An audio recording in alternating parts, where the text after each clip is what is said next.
আজ আমরা তৈরি করব হাতে মাখা সয়াবিন। হাতে মাখা সয়াবিনের জন্য আমি সয়াবিনটা ভিজিয়ে নিয়ে নিয়েছি আর তার সঙ্গে কয়েক টুকরো আলু আমি ভেজে নিয়েছি। এবার দিয়ে দিলাম কুচনো পেঁয়াজ,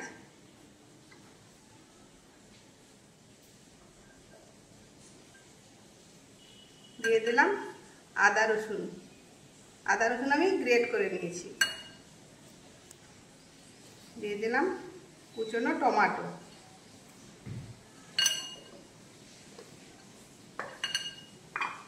এবার দিয়ে দিলাম পরিমাণ মতো নুন,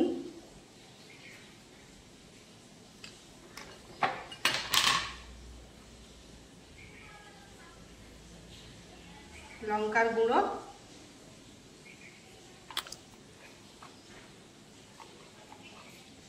দিয়ে দিলাম হলুদের গুঁড়ো, দিয়ে দিলাম ধনে জিরে গুঁড়ো, দিয়ে এটাকে ভালো করে ম্যারিনেট করব। এটা আমি ম্যারিনেট করে এখানে রেখে দিলাম ঢাকা। এটা কিছুক্ষণ ম্যারিনেট হোক, ততক্ষণ আমি ডিম দিয়ে ডাল রান্না করব। ডিমটা আমি সিদ্ধ করে নিয়েছি, মাঝে মাঝে কাট দিয়ে দিয়েছি। এবার ডিমটা আমি ভেজে নেব। ডিমটা আমি ভেজে তুলে নিয়েছি। এবার কড়াতে দিয়ে দেবো ফোড়ন। ফোড়নে দিয়ে দিলাম শুকনো লঙ্কা ফাটিয়ে নিলাম, দিয়ে দিলাম কিছুটা গোটা জিরে, এবার দিয়ে দিলাম কুচিয়ে রাখা পেঁয়াজ,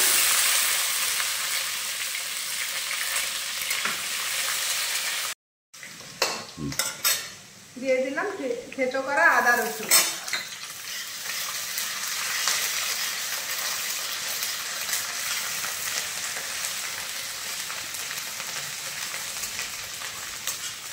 আদা রসুনের কাঁচা গন্ধ আমার চলে গিয়েছে।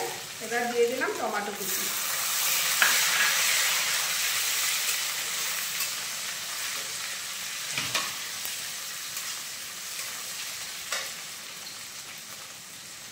এবার দিয়ে দিলাম পরিমাণ মতো নুন, ধনে জিরে গুঁড়ো, লঙ্কা গুঁড়ো, হলুদ গুঁড়ো। এবার অল্প একটু জল দিয়ে কষিয়ে দিই। মশলা আমার খুব ভালো মতো কষানো হয়ে গিয়েছে। এই আলুটা আমি টুকরো টুকরো করে অল্প একটু ভেজে নিয়েছিলাম। আলুটা দিয়ে দিলাম। আমি মুগ ডাল শুকনো খোলায় ভেজে সিদ্ধ করে নিয়েছি। এবার সেই ডালটা দিয়ে দিলাম।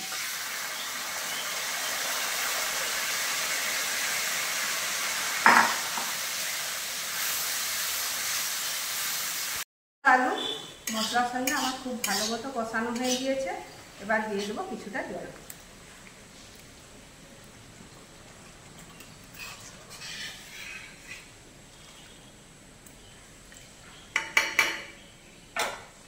এদিকে কড়া আমি গরম বসিয়ে দিয়েছি।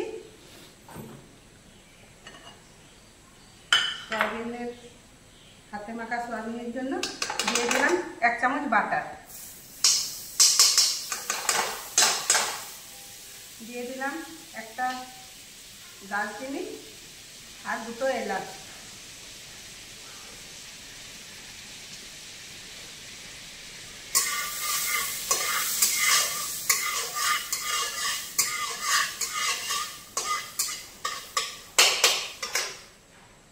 এবার দিয়ে দিলাম ম্যারিনেট করা সয়াবিন।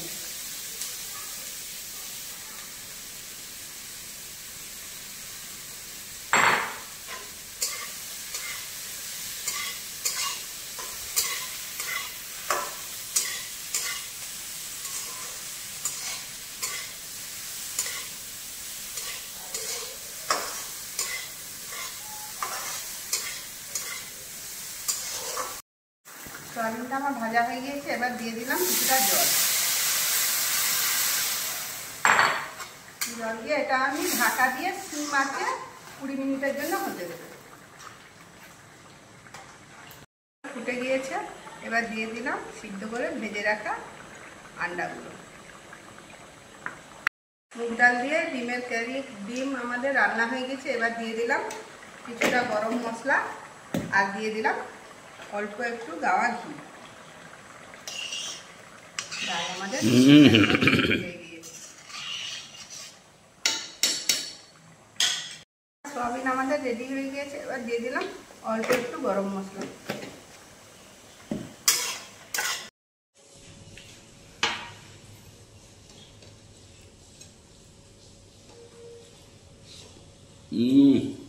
কি ডাল হয়েছে, আর সোয়াবিনটা তো হেভি হয়েছে, হেভি।